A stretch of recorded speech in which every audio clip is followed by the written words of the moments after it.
यहाँ कहीं जाने चली गई, हमारे मालो जान का इतना नुकसान हुआ जिसकी कभी भरपाई नहीं हो सकती है। उसकी वजह यह है कि जब हमारे मुल्क हिंदुस्तान और पाकिस्तान के बीच में तनाव रहा, कॉन्फ्लिक्ट रहा, तो उससे जम्मू कश्मीर को बहुत नुकसान हुआ। इंडस वाटर ट्रीटी फ़कत एक ऐसा मुआहदा है जो जंगों के बावजूद, आपस में तनाव के बावजूद कायम रहा। इसमें कोई शक नहीं है कि इंडस वाटर ट्रीटी की वजह से जम्मू कश्मीर को नुकसान है, मगर जो बीजेपी का नैरेटिव है पिछले कई साल से, वो नैरेटिव, वो बीजेपी इंडस वाटर ट्रीटी को एक इशू बनाना चाहती है। और उमर साहब का ये कहना कि हमारा नुकसान है, हम बिजली पैदा नहीं कर सकते हैं, तो हमें ये भी ध्यान देना चाहिए कि जो बिजली हम पैदा कर रहे हैं क्या वो हमारी है। हम तो कहते हैं कि हमें नुकसान है कि हम ज़्यादा बिजली क्यों नहीं पैदा कर पाते हैं, पानी का ज़्यादा इस्तेमाल क्यों नहीं। पर मैं ये पूछना चाहती हूँ कि जो बिजली हम प्रोड्यूस कर रहे हैं क्या वो हमारी है।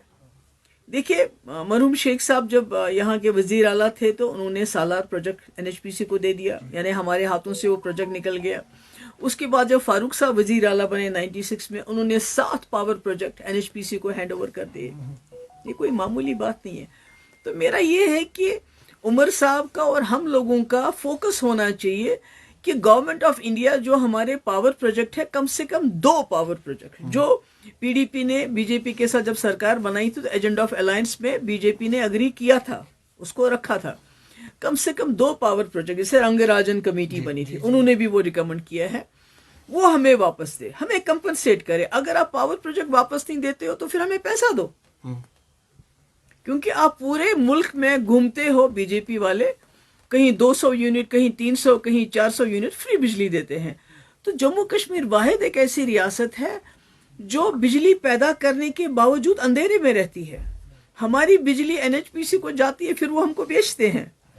तो मैं समझती हूँ कि बजाय इसके कि हम इंडस वाटर ट्रीटी को एक इशू बनाए और दोबारा और ज़्यादा तनाव मुल्क के 2 मुल्कों के अंदर पैदा करें, जिसका खिमियाजा बीजेपी को तो फ़ायदा होगा, वो पूरे मुल्क में अब इसको इशू बनाएगी, जैसे 370 को बनाया है।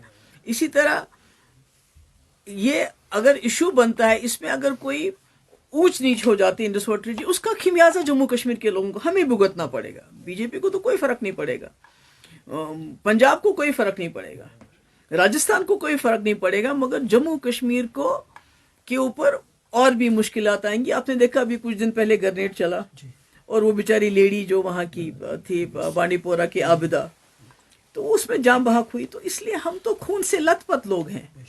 तो मुझे लगता है हमें सोच समझ के बात करनी चाहिए और जो चाहती है।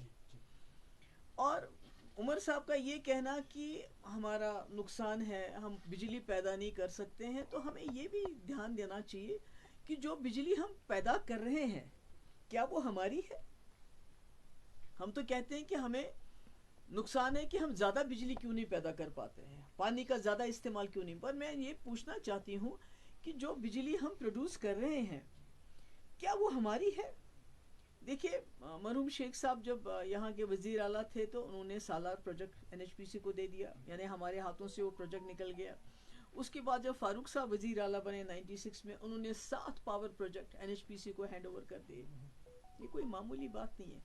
तो मेरा ये है कि उमर साहब का और हम लोगों का फोकस होना चाहिए कि गवर्नमेंट ऑफ इंडिया जो हमारे पावर प्रोजेक्ट है, कम से कम 2 पावर प्रोजेक्ट जो पीडीपी ने बीजेपी के साथ जब सरकार बनाई थी तो एजेंडा ऑफ अलायंस में बीजेपी ने अग्री किया था, उसको रखा था।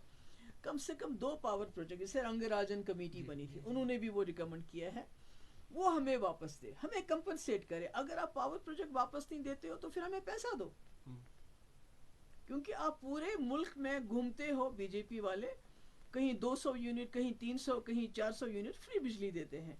तो जम्मू कश्मीर वाहिद एक ऐसी रियासत है जो बिजली पैदा करने के बावजूद अंधेरे में रहती है। हमारी बिजली एनएचपीसी को जाती है, फिर वो हमको बेचते हैं।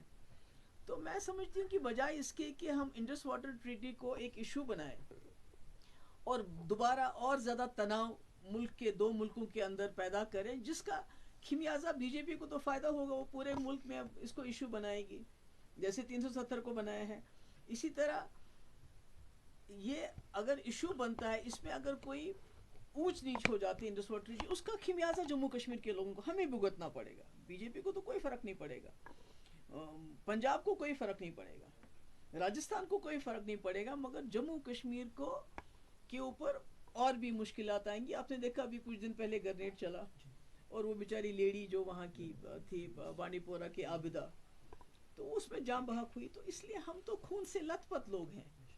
तो मुझे लगता है हमें सोच समझ के बात करनी चाहिए, और जो इश्यूज किसी हद तक सेटल्ड हैं दो मुल्कों के बीच में, उसको नहीं खोलना चाहिए, क्योंकि फिर हम बीजेपी की लाइन टो कर रहे हैं। Thank you.